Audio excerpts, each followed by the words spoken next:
오늘 설교 제목은 부활은 믿을만한가? 믿으면 무엇이 달라지는가? 설교를 통해서 이 두 개의 질문에 대해서 여러분에게 답변을 드리려고 합니다.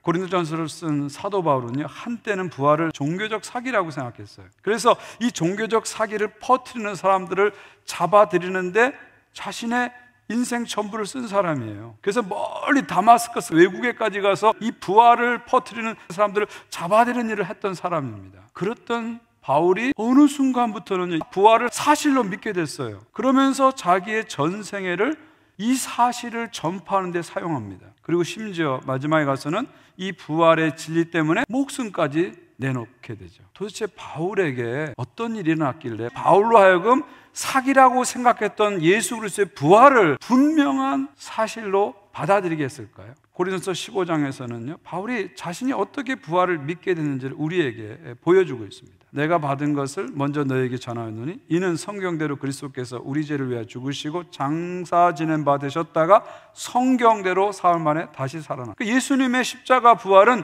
구약 성경의 예언에 따라서 성경대로 된 것이다. 하나님께서 오래전부터 계획하신 하나님의 구원의 계획에 따라서 이루어진 일이다. 부활은 실질적으로 역사의 한 시점에서 공간을 가지고 몸을 가지고 나타난 역사적, 물리적 사건이다. 부활이 역사적, 물리적 사건이기 때문에 그것을 목격한 증인들이 있습니다. 게바에게 보이시고, 게바는 베드로죠. 후에 12제자에게 보이시고, 그 후에 500의 형제에게 일시에 보이는, 그 중에 지금까지 대사수는 살아있다. 그 후에 예수님의 동생 사도 야고보에게 보이시고, 그 후에 모든 사도에게 보이시고, 맨 마지막에 만삭되지 못하여 난자 같은 내게도 보이시고. 나는 누구죠? 사도 바울이죠. 사도 바울에게까지 보였다. 최소한 514명 이상이 예수 그리스도의 부활이라는 역사적, 물리적 사건을 두 눈으로 직접 보았다. 그리고 그 중에 대다수는 살아있다는 거예요. 이 얘기는 왜 했을까요? 너희들이 원하면 내가 증인들 데려올 수 있어. 그런 자신감을 나타내는 거죠. 지금 바울이 고린도전서 쓸 때 연도는 AD 한 55년 됩니다. 그러니까 예수님이 십자가 죽으시고 부활하신 후 한 20년밖에 안 돼요. 만약에 지금 바울이 공식 문서에 저렇게 얘기하면은요, 유대 지도자나 로마 당국이 반대 증인을 데려와서 사기치지 마 이렇게 할 수 있는 시점이에요.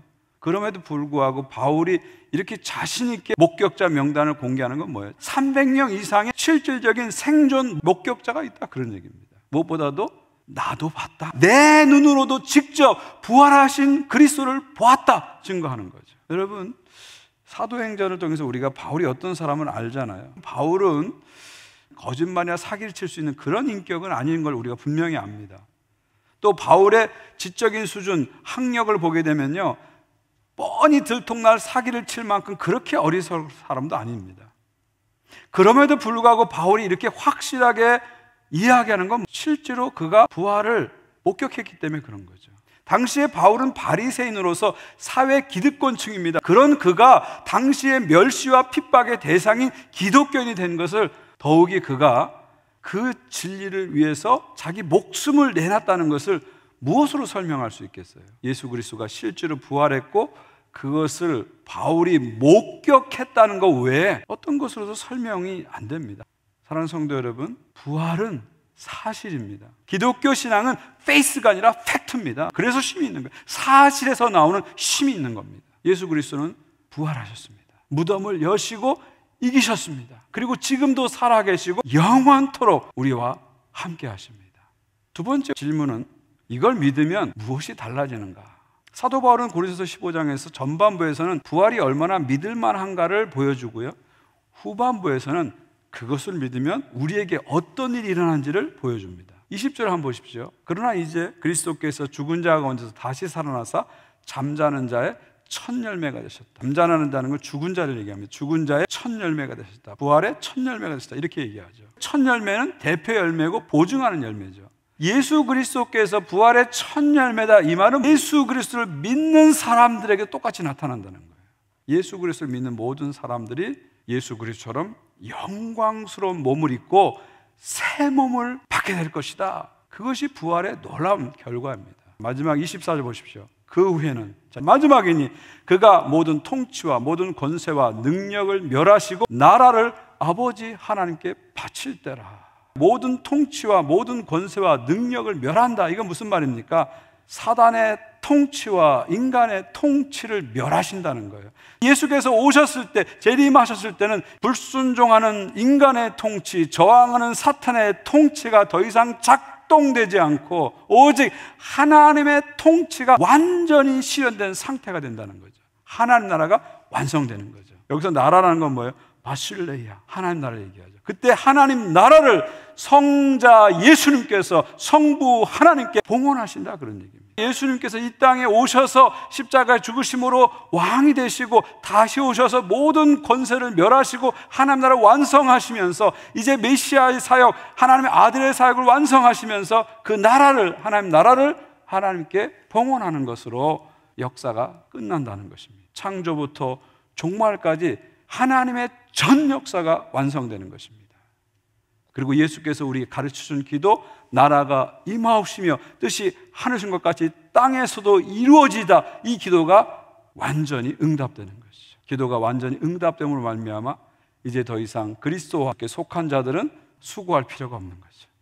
고통도 사라지고 눈물도 사라지고 죽음도 사라지는 완전한 임재와 완전한 평화와 완전한 통치가 실현되는 것이죠. 그때 만물을 새롭게 하는 그리스도의 능력 아래서 우리는 영광스러운 몸으로 변화돼서 새하늘과 새 땅에서 영원토록 사는 것입니다.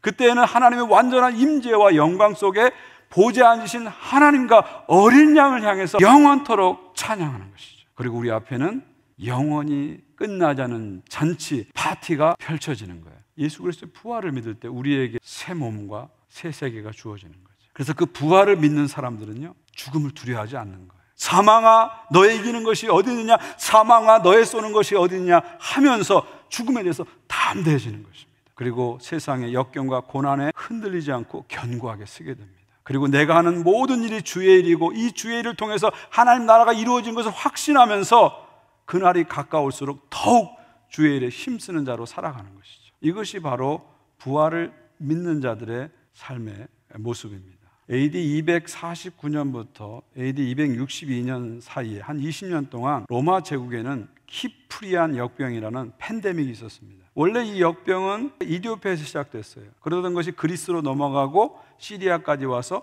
로마 제국 전체에 퍼졌습니다. 어떤 지역에서는 하루에 사망자가 무려 5,000명씩 나올 정도였어요. 대체로 인구의 30% 안팎이 죽었대요.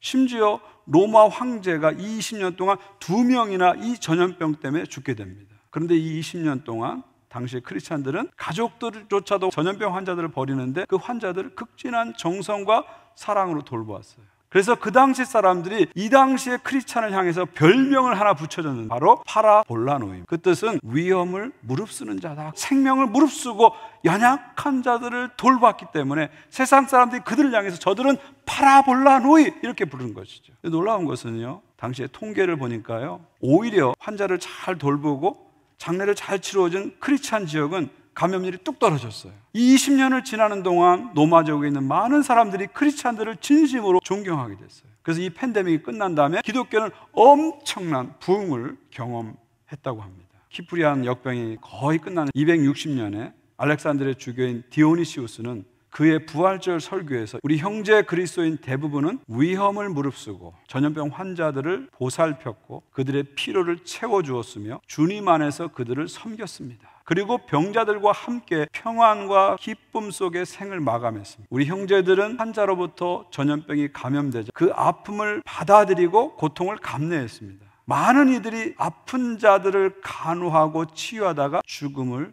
맞이했습니다. 어떻게 이 당시 크리스찬들이 파라볼라노이, 위험을 무릅쓴 자로 살 수 있었을까요? 그 이유는 딱 한 가지죠. 예수 그리스도의 부활을 믿었기 때문입니다. 예수 그리스도의 부활을 믿는 우리들은요, 파라볼라노이, 위험을 무릅쓰는 자로 살아야 됩니다. 죽음 앞에서 두려워하지 말아야 돼요. 그리고 위험을 무릅쓰고서라도 손해를 보더라도 사랑을 실천하는 삶을 살아야 됩니다. 당시에 크리스찬들이 그 어렵고 힘든 상황 속에서도 파라볼라노이로 살았기 때문에 그것을 통해서 예수 그리스도의 부활을 증언했듯이 오늘 우리도 우리의 변화된 삶을 통해서 예수 그리스도의 부활을 세상을 향해서 증거해야 합니다. 이것이 우리의 사명인 것입니다. 이런 부활의 능력과 부활의 기쁨이 여러분 모두에게 충만하시기를 우리 주 예수 그리스도의 이름으로 축원드립니다.